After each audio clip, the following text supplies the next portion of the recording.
आज कोल्हापूरमध्ये युवासेना महाराष्ट्र दौरा जो आमचा संपूर्ण महाराष्ट्रामध्ये प्रत्येक जिल्ह्यामध्ये आम्ही जात आहोत। आज या दौऱ्याच्या निमित्ताने युवासेनेचे सचिव सन्माननीय किरणजी साळी आणि आमच्या सर्वांचे समवेत या ठिकाणी उपस्थित असलेले पश्चिम महाराष्ट्र युवासेनेचे सचिव ऋतुराज क्षीरसागर, पश्चिम महाराष्ट्राचे निरीक्षक वीरेंद्रजी मंडलिक, सोबतच शिवाजी जाधव, युवासेनेचे निरीक्षक सन्माननीय बाजीराव चव्हाण आणि आमचे समस्त युवा सैनिक आज या ठिकाणी उपस्थित आहेत।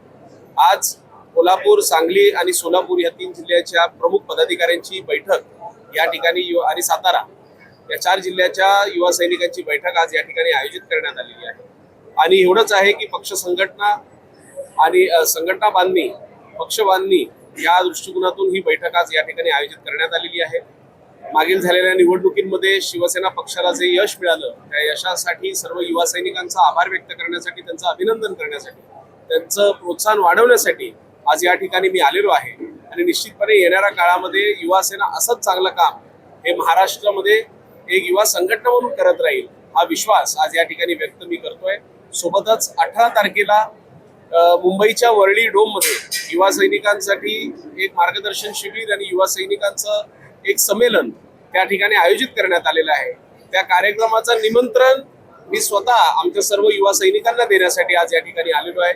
आणि पुन्हा एकदा एवढंच सांगतो की कोल्हापूरला जेव्हा केव्हा येतो एक वेगळा आनंद मिळत असतो, कारण अतिशय भव्य दिव्य कार्यक्रम तर होतच असतात, परंतु जे प्रेम आहे इथल्या आमच्या सर्व युवा सैनिकांचं, ते प्रेम निश्चितपणे स्वीकारताना आम्हाला खूप आनंद होतो। आविष्कार इन्फ्रा तुम्हाला देत आहे विविध लोकेशन्सवर NA प्लॉट्स आणि प्राईम फ्लॅट्सचे प्रोजेक्ट्स। नंदिनी जाधव नगर, शांत निवांत कोल्हापुरात घर म्हणजेच नंदिनी जाधव नगर। मल्हार रामगिरी, तुमच्या स्वप्नातील बंगल्याची पहिली पायरी। मल्हार रामगिरी हातकणंगले। पॅनोरामा हिल्स आंबा, सह्याद्रीच्या कुशीत निसर्गाच्या सानिध्यात तुमचं स्वतःचं farm house. Padmaveera city Jaysingpur, एक आधुनिक लाईफस्टाईल देणारा 1 and 2 BHK होम्सचा प्रोजेक्ट।